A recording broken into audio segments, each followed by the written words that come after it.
Hey, what's up, Facebook folks? It's your old pal Schmucker here, live at Warsaw Community Church with my pal Denny Wilson. Thanks, Josh. What's up, buddy? Doing well, man. Just enjoying a good Friday with you. I'm enjoying a good Yeah. Friday with you. Yeah. And my wife and I were discussing this morning about why is it called Good Friday. And I just kind of Googled quickly about why that was, but it's because Jesus died for our sins, and because of that, we're able to have eternal life. So that was kind of why Right. that's the Cliff Notes version of it, of course. It is an interesting name for it. I mean, I've thought about that over the years, and that's the reason. But it certainly was not a good Friday for his followers, and it was not a good day for him. But ultimately, with what was accomplished on the cross, it's a great day for the rest of us. Yeah, what man had meant for bad, God turned around and made good. Yeah, so. Absolutely. Today's video being made possible by The Shop, 411 Argonne Road here in Warsaw. Find and book on Facebook. Go see Barber John, Barber Ethan, and the guys. Or you go to theshopwarsaw.genbook.com. The Shop, where quality and convenience meet. So, for those of them that don't know out there, tell us a little bit about you and your story.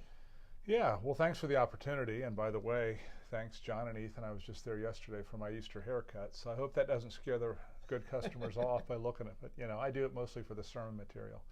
I would probably, we were talking just a few minutes ago a little bit about my childhood. And, I would have been one of the least likely guys, certainly in high school and college, to be doing what I'm doing today as a pastor. Grew up in a working class home in a suburb of Cincinnati called Mason. Very typical family, mom and dad, neighbors, all that kind of stuff. Always active, sports, whatever the season was. And my parents divorced when I was 16. My dad became a serious alcoholic. Actually, died pretty young. I lived with him. Not an abusive man or anything like that, but just could not escape some of the demons in his life. So grew up that way, and really I would say grew up in an agnostic home. My parents were not atheists. They were not anti-faith. But I think they both had grown up in church families and never really embraced faith as their own, until later in life, thank goodness. But it was when I was a junior in college. I was at Ohio University on a baseball scholarship with every intention. My dream was to play baseball professionally. I was a communications major, wanted to be like a DJ like you. I actually wanted to be a sportscaster. If I didn't play baseball, or if after I retired, and yet unbeknownst to me, God had very different plans for that communications degree. And so it was the end of my junior year, through a series of events, some trouble I'd gotten into. I really began to examine the direction I was heading in my life, and I was kind of following the same path as my parents, and I wanted more. So the long and the short of it was, as I gave my life to Christ, there was an event at OU where my now wife Cookie invited me. I liked her, and so I thought, well, I'll go, even if it's a Christian event. Ended up accepting Christ. We started dating that night. Turned down an opportunity after my senior year of college to play baseball, to sign with a team that was then the Montreal Expos, which no longer exists. But instead, felt a call to go to seminary and study for the ministry. Cookie and I got married. A week later, I started seminary, and the rest is history. So after 3 years, got a divinity degree, which still sounds weird to me that I would have a master's of divinity, but started out pastoring in a little Brethren church in Dayton, Ohio, and that was in 1983. So it's kind of how it started, and man, it's been a ride. It's been a journey. It sure has, and I tell you what, I've got to see a lot of it. Yeah, you have. I started going back, I want to say the first time I went, I was only about 18, 19, and we were still meeting at Lakeview. Yeah. And ironically enough, I went chasing a girl. Imagine that. It's weird how I never did find her, but I love the church, and I went there for. I went to WCC for a long time, and other events have kind of just taken me across the field, and we see First Christian Church now. Right, so, right. And that's where I go now. It's but, a great church. I mean, it's amazing sometimes the way God works. Yeah. And I love watching it. Yeah, we played a little softball together. I remember back in the day. Yeah. Played some middle infield together. Yeah. That was fun. Unfortunately, I've had to sit out last season. I probably have to sit out this season due to my back. Yeah. But God's always got a plan, and That's right. I certainly trust in it. That's right. Little lighter note here. I like to throw these in there to kind of break up the monotony. But what's your favorite food? Oh man, that's a tough one. Well, I have certain food groups. I think cheese and peanut butter are food groups. Sure. Now, I love a good steak. I love a good piece of salmon. I love to grill, so I'm a sucker for that. I was just out in Colorado for a month, and my kids out there, they're pescatarians, so they're really into fish, and so we had a lot of fish when we were there. But my favorite meal in town is probably at No. I like this. It's a bacon blue salmon. It's a salmon wrapped in bacon with blue cheese kind of sprinkled and melted on it, and blue cheese I could eat just blue cheese, but yeah, I'm a sucker for that. But again, I try to eat healthy most of the time, but I would say about anything on a grill is my favorite. Charcoal or gas? I have a gas grill, but I really like charcoal grills. There's nothing like a good cooking on a charcoal grill. I did that out west when we were out west one day. I was at my son's, and so he's got a charcoal grill, and I used it, and it was fun. I kind of like the process too. That's one of those debates I think that'll be going on between men for like years upon years. And I was just joking with a buddy of mine the other night where there's always that conversation that goes on with guys, and it doesn't matter how many guys are there, they all kind of flock to the grill. Yep. And nobody tells the guy how to do that, how to flip the burgers or how to turn the meat or how to do whatever, but there's always that conversation that kind of revolves around it. The grill, I know. There's something primal about it, isn't there? Cooking over fire. It's a great thing, And back to more of your story here, and we've kind of talked about some of the struggles that you've had, but like some of the struggles that you've had personally, like more so than maybe your parents, but like what struggles have you gone through, like over your maybe since you've become a Christian and a pastor? And well, I think there's this notion, Josh, that when a person's a pastor, somehow or another they're kind of between God and human. They don't struggle with normal stuff. But I've been happily married for almost 40 years now, and have 3 grown kids, and they're all married, and 3 grandchildren and 1 on the way. And Cookie and I have had the typical struggles that any married couple has. We've done our share of counseling. I'm a guy, she's a girl. She's Irish. I'm not.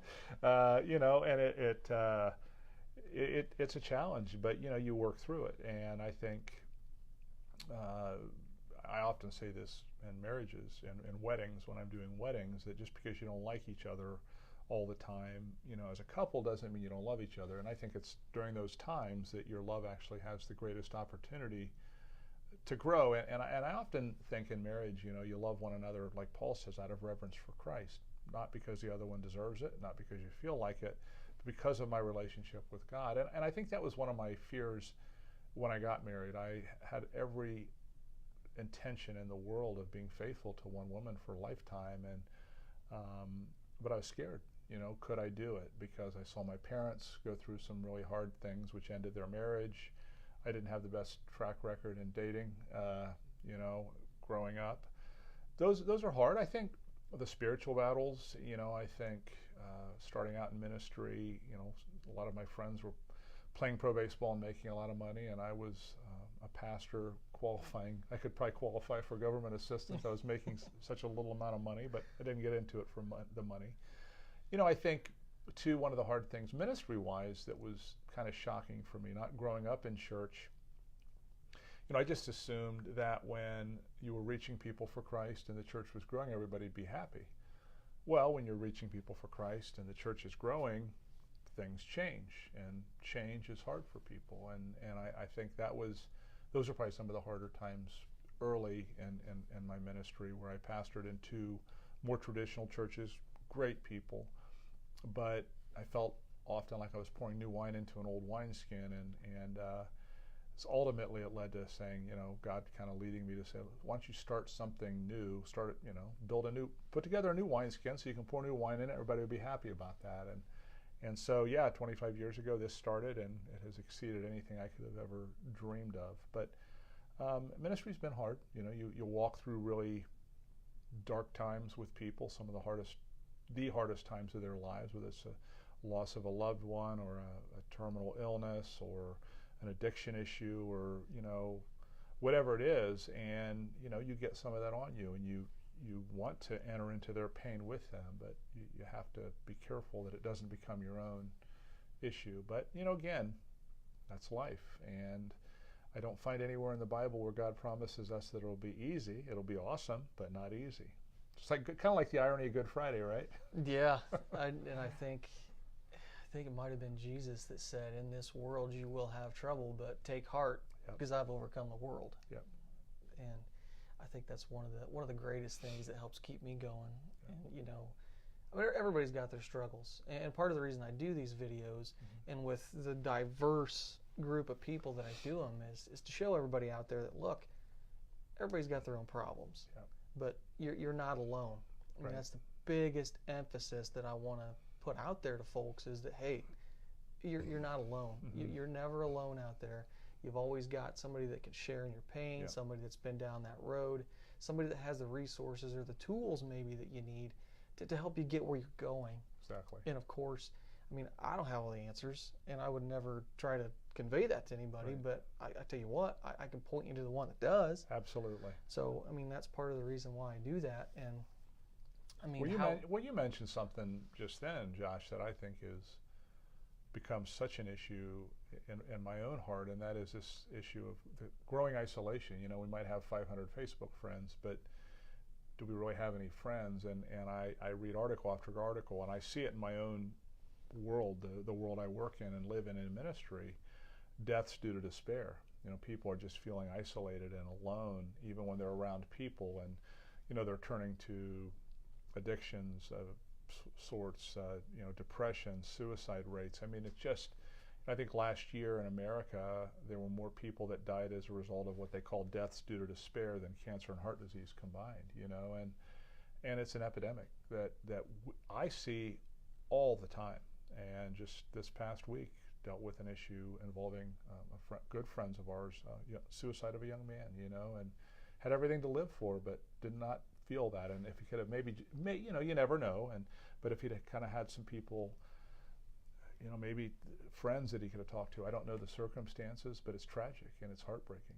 I'd heard a guy speak last Sunday at our church, and he was talking about how the suicides and the deaths are affecting kids as young as second grade.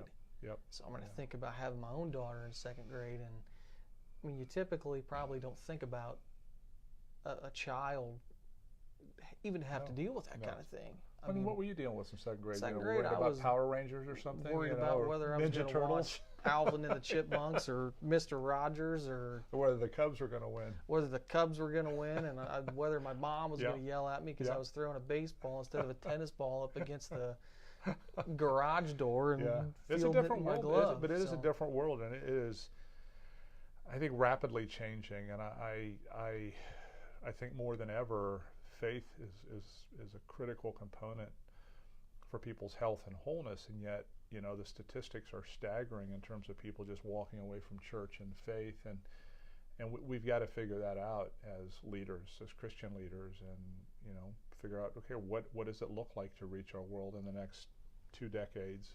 It's got to look different than it does now. I think there's a huge misconception that, and maybe it's the church's fault, but the people in the church are perfect.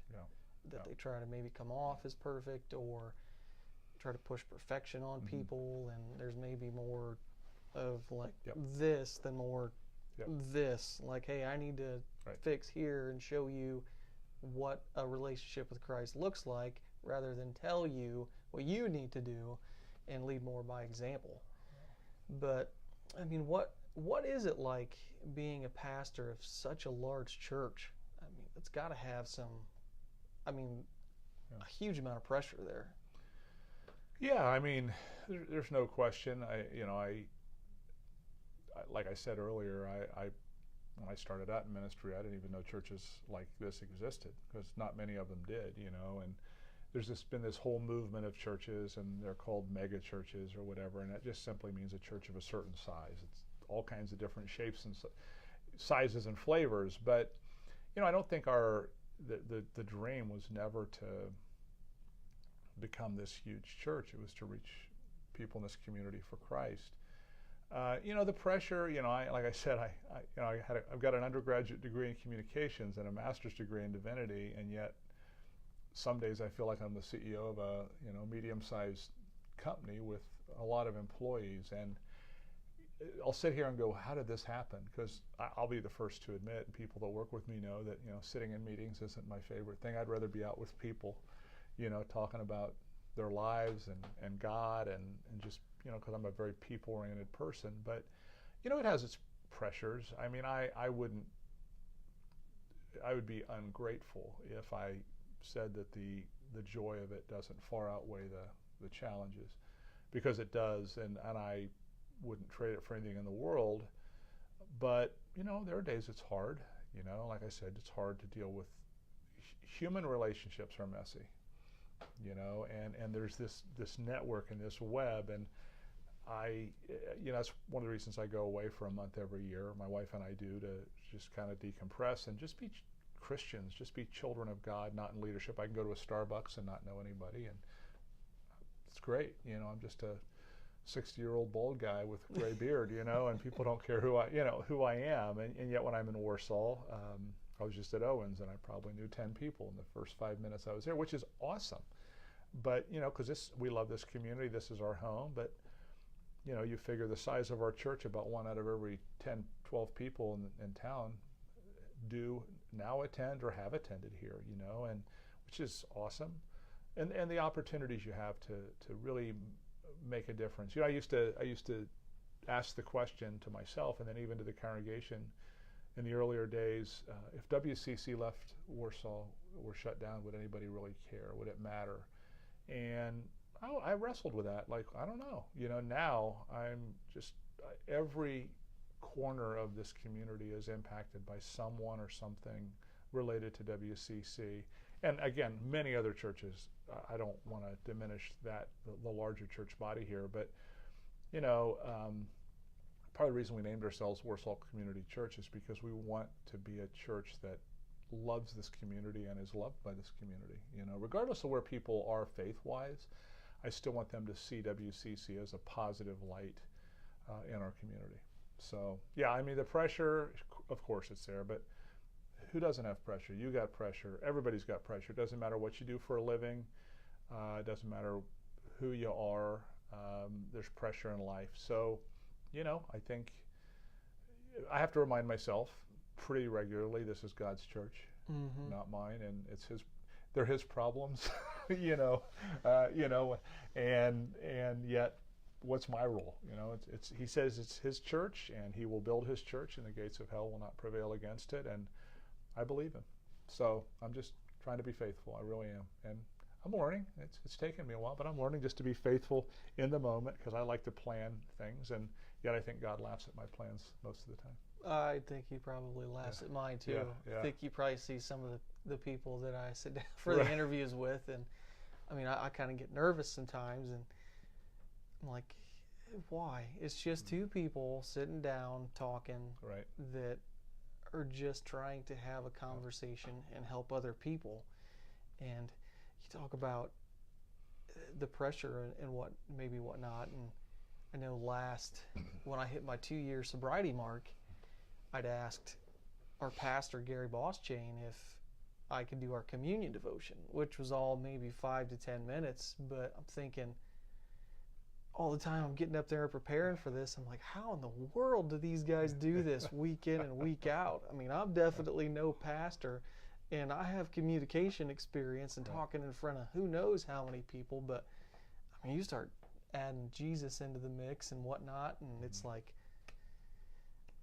man, but that's where where our gifts are. I mean, you know, if you sat me in front of a mic and turned me into a DJ tomorrow, I'd be way more nervous than standing up in front of 1,000 people, because I think but I still get nervous. I mean, man, I get nervous every Sunday before I stand up to speak. I've been doing this for 35 years, and I still get nervous. I'm not as nervous as I used to, but I mean, and I think, I think about it. You know, I used to, when I was a competitive athlete, I'd get nervous before every game. I'd get nervous before every at bat. I think that means you care, right? It shows you're still human and you're still alive. Yeah. And I think too that, I know it takes that ability that you need to let go and allow that Holy Spirit to kind of direct you where to go, and kind of calms those nerves and kind of leads where things go. And at least that's how I try to do things. I think something that I started doing, I don't know, probably 10, 15 years ago is, you know, I always say a prayer while I'm standing in worship before I go up to preach, and I started to pray, God, help me to say only what you want me to say. And then I added a little something to that, and I said, and to say it exactly the way you want me to say it. And I think what that's helped me with is I don't feel then this pressure like I have to be funny or clever or witty or whatever. You know, I just want to say it the way God wants me to say it. And if he wants me to look like a fool up there for him, okay, that takes the pressure off me, right? Now, I hope he doesn't want me to look like a fool too often, but I certainly have more than once. So, but that helps, realizing it's for him and it's about him. It's not about me, and that has certainly helped, I think. Yeah. So who or what would you say inspires or encourages you? Wow, that's a big question. You know, I think I watched a documentary on Billy Graham.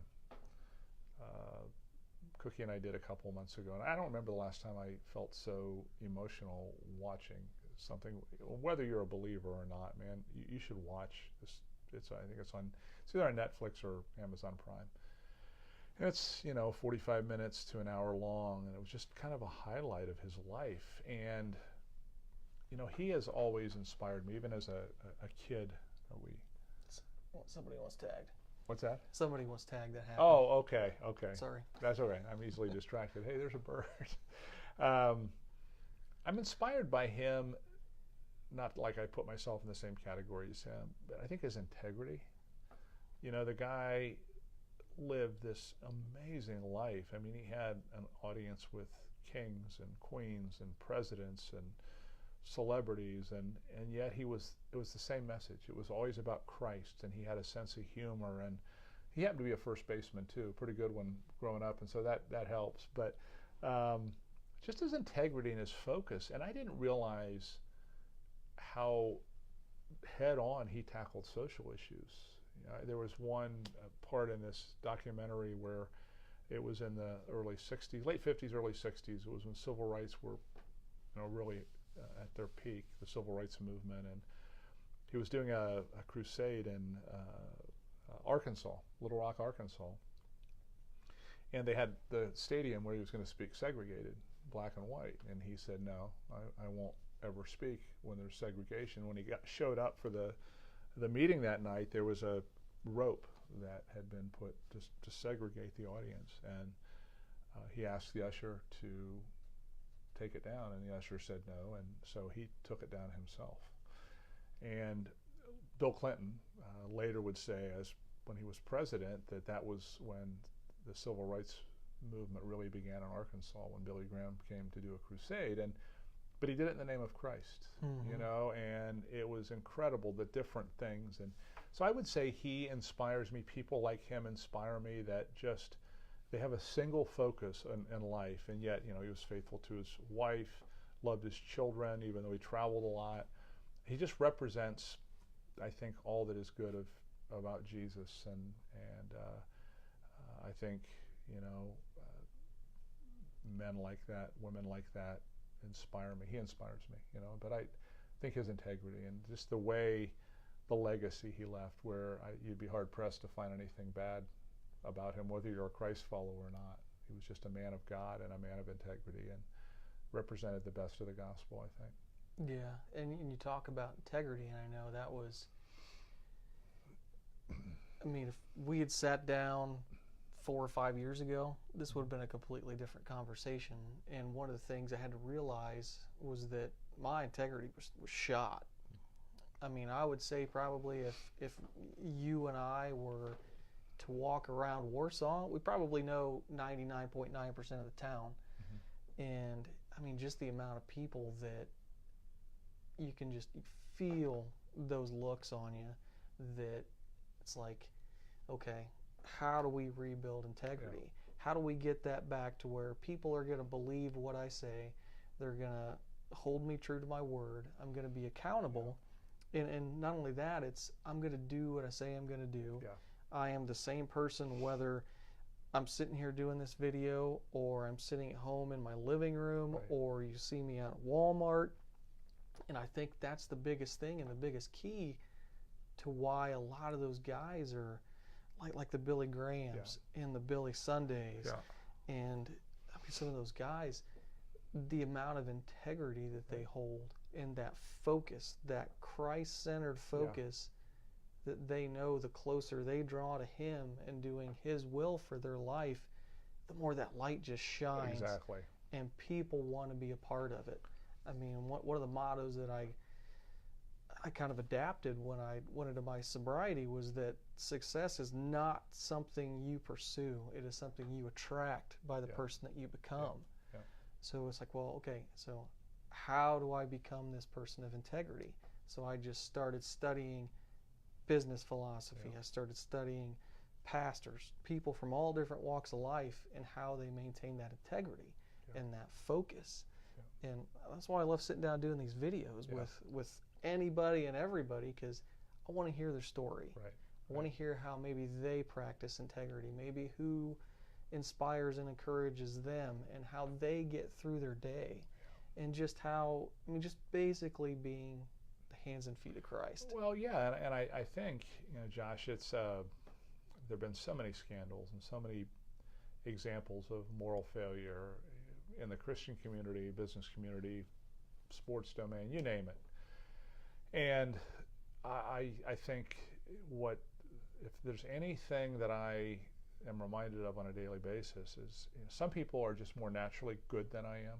I'm not naturally good, if you know what I mean. I mean, left to my own devices, but it's through God's grace, and it's through, I mean, if anything that Easter tells us is that any goodness I have, any faithfulness I have, any success I have, I've got to remember that it's because of God's grace to me. It's not because I'm good enough or smart enough or whatever enough. And I think that's always, God's always reminded me of that. You know, I one of the most common things I hear probably as a pastor from people, they seem surprised, which surprises me. It's like, well, you're just a regular guy. And I'm like, yeah, I am. Actually, I'm a regular guy.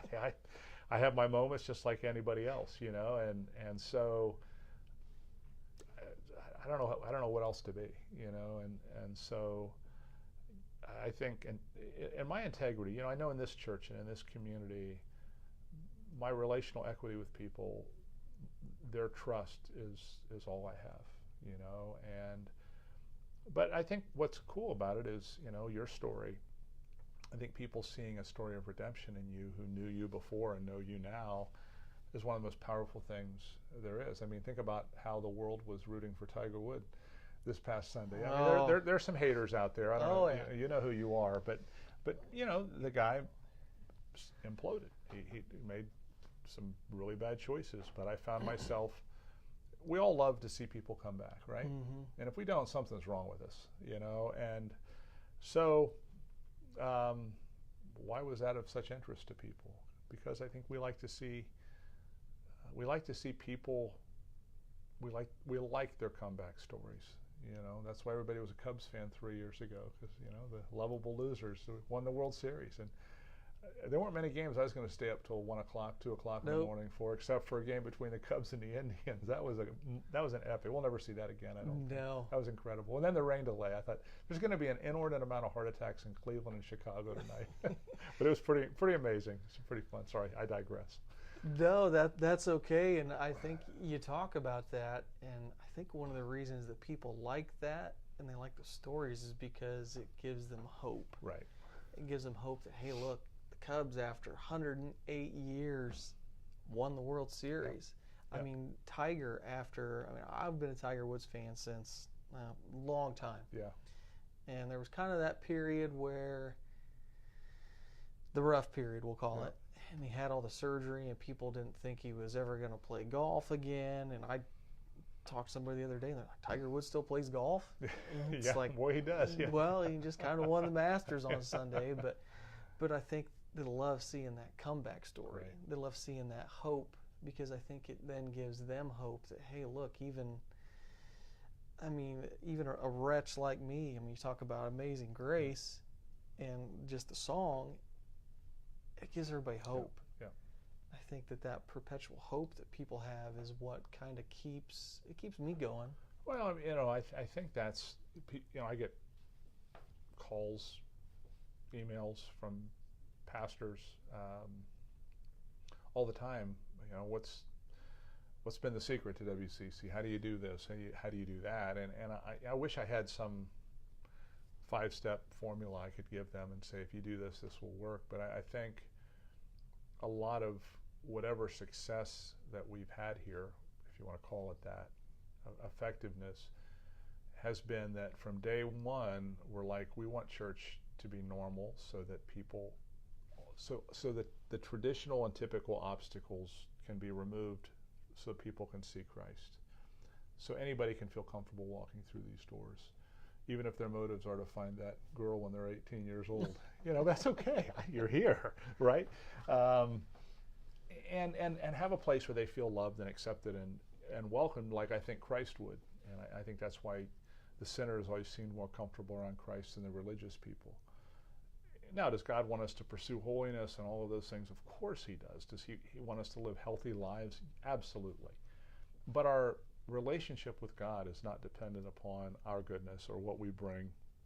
It's about his goodness and what he brings, which is what we celebrate this weekend, that God came to earth to live for us and die for us because he loves us that much. And all we can do is respond to that love. We can't earn it. And so he gives it to us.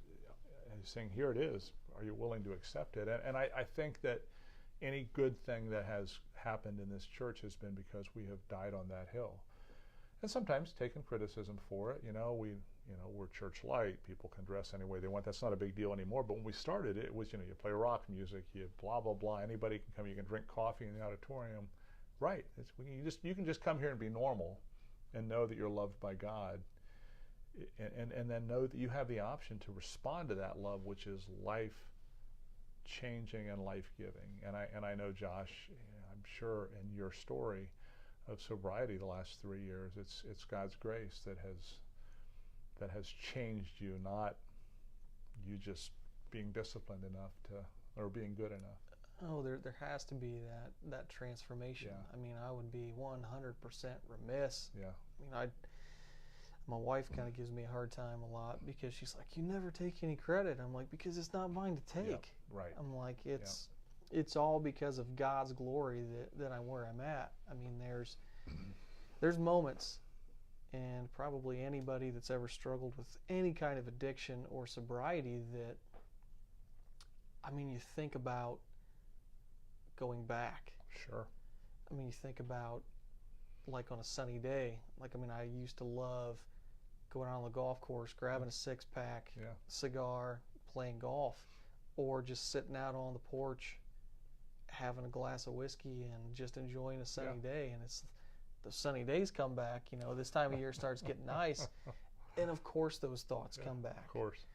But it's by the grace of God that I'm able to deal with those thoughts, process them, and then give them back up and be like, look, hey, that thought's there. I'm going to deal with it. I'm going to tackle that monster that's in front of me. And then I'm going to pretty much just be like Jesus said to Peter, and it's going to be like, get behind me, Satan. Yep. Yeah. And I think there's power in saying stuff like that. Well, and don't you think, too, I mean, one of the things I tell people all the time, and I believe this at the core of my being, just be honest with yourself. Because when you start lying to yourself, you start lying to the people you love, you start lying to God, and you're on a very slippery slope, you know. And I think when you can just be honest with yourself and go, yeah, that it'd be great to go sit out there on the back porch on a sunny day and drink a glass of whiskey, or go golfing with my buddies and have a few beers, and just to be honest with the fact that, yeah, I still like that, still appeals to me. I think rather than saying, oh no, I'm above that, or I've moved beyond that, I think being honest, because I think one of the things I have often said about, say, marriage and marriage faithfulness is, you know, never say never. Never. Why do we think that we're the exception? We're never going to do that. We're all capable of doing that thing. And so I think if we're honest with ourselves, it actually helps to protect us. And I think God wants us to be honest with Him too. I think sometimes we think we're kidding God, like, you know, like He doesn't know our thoughts. You know, He knows our thoughts and He loves us anyway. So let's just be honest with Him. Let's not hide from Him. I think it goes all the way back to the garden where, you know, when Adam and Eve disobeyed God, you know, what was the first thing they did? Well, they started blaming each other and they started hiding from God. And I think we've been doing that ever since. You know, Yeah. That's kind of at the core of the fall, I think. And yeah, so if we can just be honest, because I have people say, well, you know, you're a pastor and you say that or do that, and I still get reminded of the church softball game I get kicked out of 30 years ago. I was much younger and less sophisticated then, but it was pretty funny actually. Now I look on it and they're like, but you know, okay, yeah, I'm not going to deny that. Those things happen to everybody. Get out on that ball field, and sometimes those emotions get rolling, and I can attest to that. Yep. Been there, been angry at a call or two more than once. Yeah, it's in our nature, right? So what would you say, and maybe we've kind of touched on it already, but what does Good Friday mean to you? Yeah, I mean, it's the deal. I mean, this weekend, it's the deal. It's the core of the gospel. It's the core of the story. You know, I think the Bible is the story of redemption. It's the story of God's pursuit of a broken humanity. And I think the core, the pinnacle of the story culminates on Easter weekend. And because what it means is, you know, God came to earth in human form, the person of Jesus. He lived a perfect life. He died a criminal's death, even though he had never committed a crime. And He did that for us. He didn't have to. He chose to do that for us. And then on the third day, when all seemed lost, He rose from the dead, you know, and gives us, you know, I think we would all agree, and this is kind of part of what I'm talking about this weekend in church, we could all agree that this Easter, there's a lot of hopelessness in our world. But the message of Easter, it remedies every human problem if we will just allow ourselves to go there. And, you know, we live in a growing a world that, you know, increasingly believes that anything to do with faith is not rational. And I would suggest that even though the story of the resurrection may not be rational in a typical sense, it's not less than rational. And we're going to talk about that this weekend, where, you know, there's a lot of evidence that this took place. But until we allow the reality of the risen Christ to enter into our hearts and to begin to really experience the power of the resurrection, we're never really going to be changed. And I don't think we can ever reason our way to God. So I always come back to what does Good Friday mean to me? What does Easter mean to me?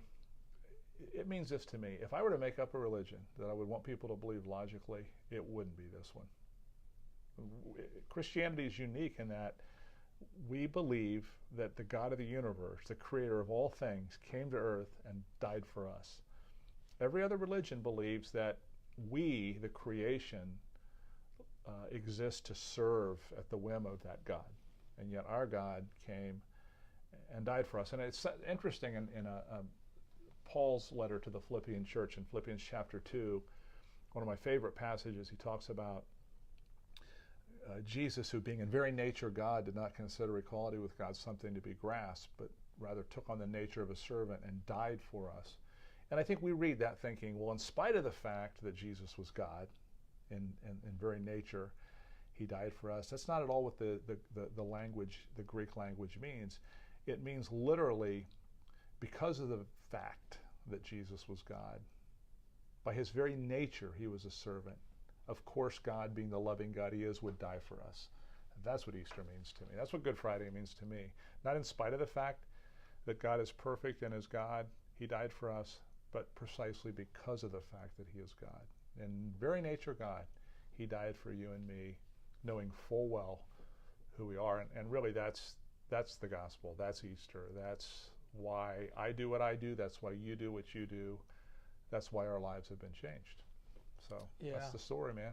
And I mean, I look back on every problem in my life that I tried to fix, failed miserably. I mean, just horribly. And then I look, I mean, laying on that hospital bed August 7th of 2016, and I mean, just kind of angrily saying, all right, fine, you think you can do it better? I'm done. I've had enough. You take it. You drive the bus. I'm just a passenger on your bus. Your will be done. And I mean, kind of since then, not that I haven't had problems, because I mean, obviously, you know, I hurt my back, and then, you know, my mom passed away, and like right before Christmas, and just, I mean, it seems like one thing after another, but it's like I don't see them as obstacles anymore. I don't see them. I see them kind of as hurdles. It's like, okay, how can I get over this hurdle, and what can I learn from jumping over this hurdle to be able to help somebody else in the future, and be able to maybe point them towards Christ, that before it was kind of like, why are you doing this to me, rather than why are you doing this to me, so what can I learn from what you're doing to me. So it's amazing that perspective twist that kind of happens when you get that faith involved.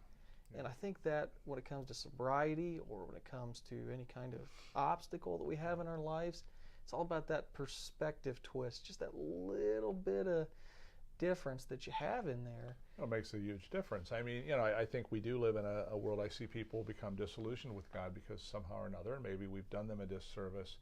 They think if I have faith, and if God loves me, and if I love God, nothing bad's going to happen to me. It'll be all blessing. And that's just not true, and nor is it promised.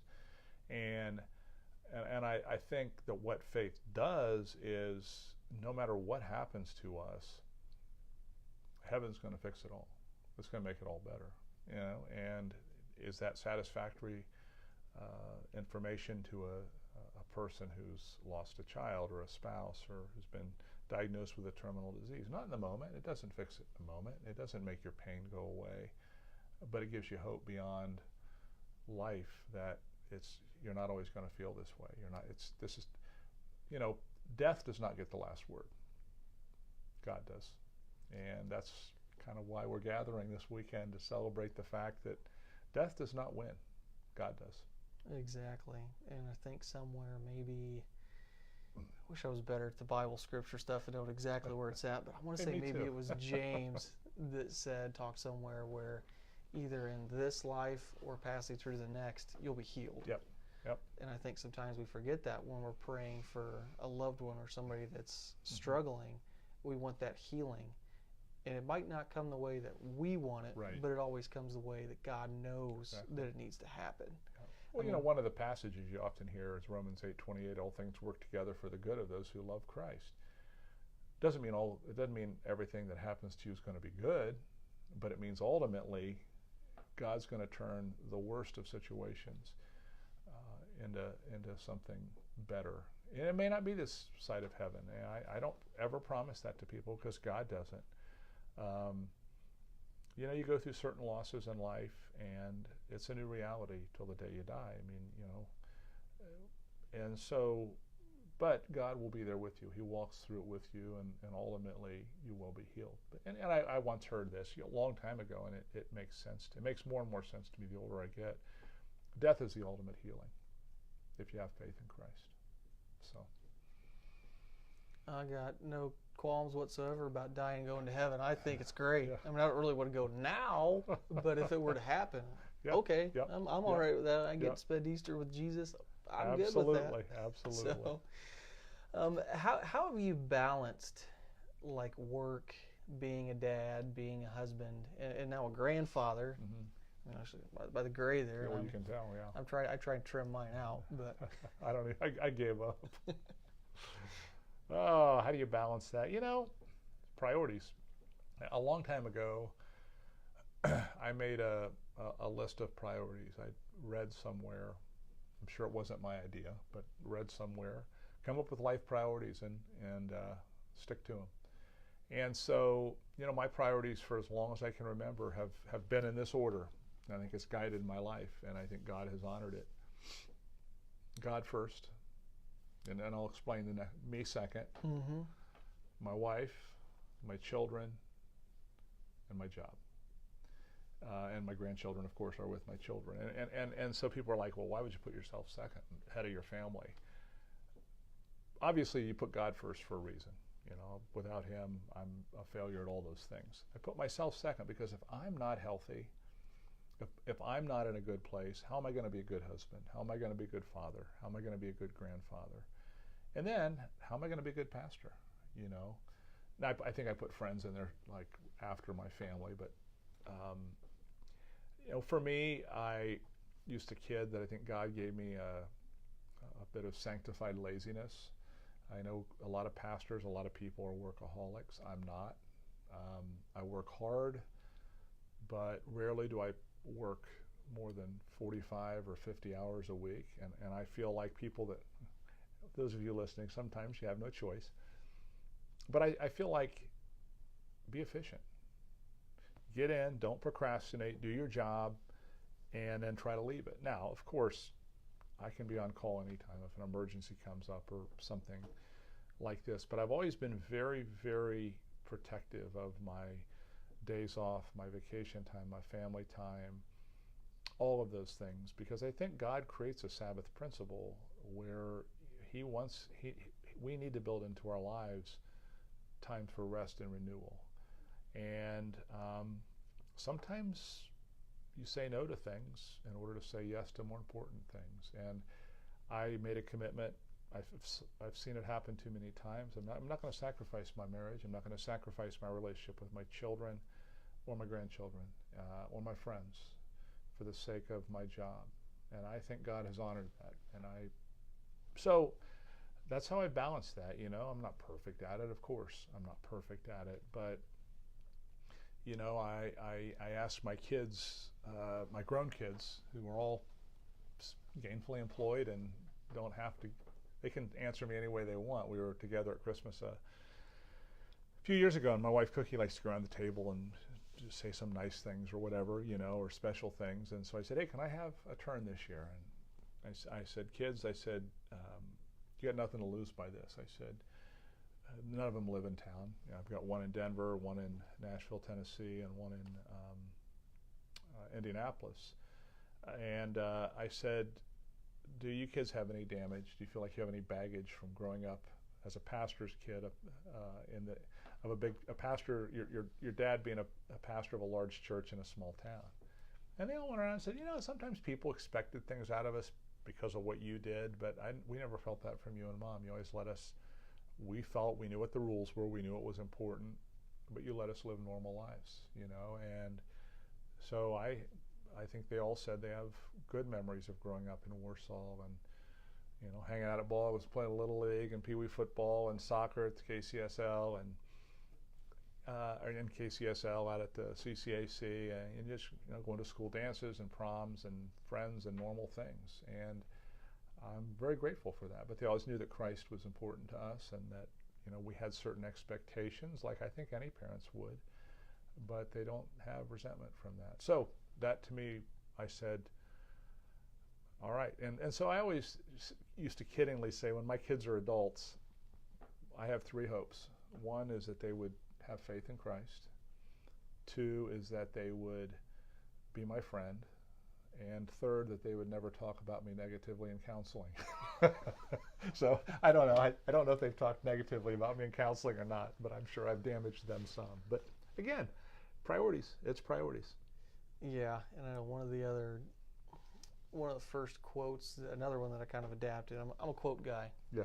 But the quotes kind of revolve around a philosophy. But one of the very first books I read after I got sober was Stephen Covey, 7 Habits of Highly Effective People. Great book, yeah. And one of the first things you learn is you have to decide what your highest priorities are, and unapologetically say no to other things. Yeah. I think sometimes we forget that. Yeah. That, okay, this is my priority, this is what my schedule looks like, and this is what I'm going to stick to.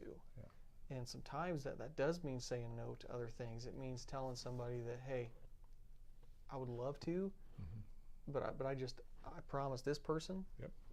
And that goes back to the integrity principle that we were talking about. I mean, sometimes you need to hold true to your word with somebody else, rather than saying, hey, I got to do this, and this came up, and I'm sorry, but I mean, I don't like telling somebody no. But it's important. I mean, I think, especially if you've got any people-pleasing bones in your body, which I've got plenty of those. Mm-hmm. But I can honestly say, as I learned about grace and love from my parents. My parents were far from perfect. I'd shared part of that growing up. My childhood was pretty chaotic and a bit messy, but I never for a second doubted my parents' love. And I think it was because they prioritized us. They did the best they could.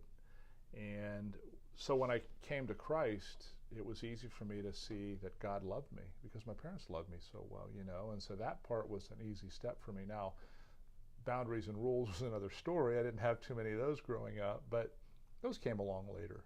But I never doubted, my parents' love, and I think with parents, if your kids know you love them, you've won half the battle right there. Now, there's more to parenting than just that, but I think that doesn't happen accidentally either. I think there's some priorities that you have to establish in order to make sure that your kids understand that. Speaking of parents and kids, that kind of leads us to our next question here. This is a heavy hitter. I don't know if you thought about this next question or not, but what's your favorite Easter candy? Oh, that's an easy one. Reese's peanut butter eggs, hands down. I had a small one before I came over just for a little boost of energy. Yeah, there's not even a close second. No, let's give a forewarning out there. Don't bombard Denny with Easter eggs. I can just see people coming to church with like bucketfuls and hey, I heard you like these. I'm going to drop some off, and the next thing you know, your whole office is full of them. I do love those. I got to tell you, I've always, that combination of chocolate and peanut butter, just you can't beat it. And they seem better in egg form than even the regular cups. I don't know. What's yours? Weird. What's yours? Probably the same. Yeah. That, and they used to make Smucker's jelly beans. They don't make them anymore. And I've looked and looked and looked, and I think they discontinued them. But you used to go by the Jelly Man. That was your on-air name, wasn't it? Smucker, because my wife grew up in Worcester, Ohio, which is just 5 or 6 miles from Orrville, Ohio, which is the home of Smucker's and Bobby Knight, by the way. Did you know that? I did not know that. But with a name like that, it's got to be good. That's their tagline. Because their strawberry jam is tough to beat. It is pretty tough to beat. And we'll go, or should we say, who's your favorite Bible character? And Jesus excluded here, because obviously. Yeah, I'm pretty partial to Jesus. Pretty partial, but. I've always been a huge fan of Peter. I think because I can identify so well with him. He was always the first one to step in it. He was the first one to say something he wasn't supposed to say. He was, but here's the deal. He denied Jesus 3 times. He cut off a guard's ear. But he was the only one of the apostles that actually got out of the boat and tried to walk on water. Even though he lost his nerve, he fell in. And Jesus saw something in him that I hope he sees in me, that he was worth trusting to begin to build the church on his leadership. And I've always identified with Peter. And So I think I took a personality test years ago, and I might have fallen into that category. That category? Yeah. So I would say emotionally we're probably pretty closely aligned on the Myers-Briggs or the Enneagram. Yeah, and Peter too, during that 3 days between when he denies Jesus, and Jesus looks him square in the eyes what happens. And so, he wrestles with so many things between those 3 days. Contemplates suicide. Just his sleep is disrupted and just has a horrific time. Yeah. And of course, Jesus comes back and they have that conversation where Jesus is like, Peter, do you love me? Right. And like 3 times, Jesus is like, tend to my sheep. Mm-hmm. And then he's like, Peter, do you love me? And he's like, feed my lambs. And it kind of goes on with that conversation, and you just see that release of Peter telling Jesus that he loves him. And sometimes I think we all probably need to do some of that ourselves. Right, exactly. I think we beat ourselves up, and we kind of get so worried about what God thinks. And I think Jesus is just like, hey, look, Denny, hey, Josh, do you love me? Right. He's like, I died on the cross to take care of that. Feed my sheep. Yep. Feed my lambs. It's okay. Yep, exactly. I know you're going to screw up before you do it. So, he's trusted me with that for a long time. So I think, I think that's one of the great things about the gospel. And I do too. So if folks want to come to Easter services this weekend, when can they do that? Well, we've got 2 additional options this year. Tomorrow, Saturday, we've got a service at 4 and 5:45 p.m. And we've got childcare up to 3 years old for those 2 services. And then on Sunday morning, we have our normal services with childcare and Sunday school for all age kids. And that would be at 9 and 10:45. So we'd love to see you all out there. Come as you are. And I think you'll have a great time. And by the way, we have free coffee, and it's pretty darn good. So I've had it. It's pretty tasty. Yeah, good deal. I think they have some other stuff for purchase if you want. Yeah, we got a little espresso bar too. So if you want to get a fancy drink or something like that for a small fee, you can get that too. So. But Denny, I tell you what, I appreciate you sitting down and talking to me. Oh, this has been a blast. It's been awesome. Absolutely, man. Absolutely. This is good stuff. And thanks for having me on. I appreciate you all tuning in, and for all the videos that you guys tune into. I got a whole nother list of great folks coming up next week, and maybe some surprises in there. I know I look forward to all of them. It's kind of interesting how God connects these things and puts stuff together and just kind of orchestrates this stuff, and I love it. Got a great community, a great bunch of people here. So you're one of them, man. Thanks for doing this. I just do what the good Lord asked me to do. There you go. These videos, of course, are being made possible this week by the shop at 411 Argonne Road in Warsaw. You can find them and book on Facebook, or you can go to the shop, warsaw.genbook.com, the shop where quality and convenience meet. You can find their link on the description in the video. I think Denny's even got a Facebook page. But don't bombard him with friend requests. But you can get a hold of him that way, and I think you can get a hold of you through the church's website. Church, yeah. If you need to email. I'm on Instagram too, so I'm a real social media buff. You're all over the place. Oh yeah, I'm not tech savvy, but it's kind of fun. I got a Twitter and a Facebook, but that's about all I got. But if somebody needs to reach out to me, by all means, I'd be happy to sit down with you too. And we can maybe do an interview sometime, or we can just sit and talk. I'm pretty available at the moment. But you guys take care. Have a fantastic Good Friday. And don't forget what we're celebrating this weekend and what it really is all about. It is a Good Friday, but take that time and really reflect today about Jesus dying on the cross and what it really means to you and what maybe it might mean to somebody you can share with. And don't be afraid to share your story. You might think that you don't have anything to share, but I'm here to tell you that I've sat down with some people that told me they didn't have anything to share, and some of the stuff that's come out, I'm like, are you kidding me?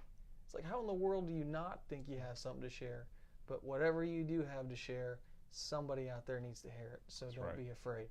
Have a fantastic Good Friday. I will see you guys on Monday. Come see this guy tomorrow evening and Sunday morning.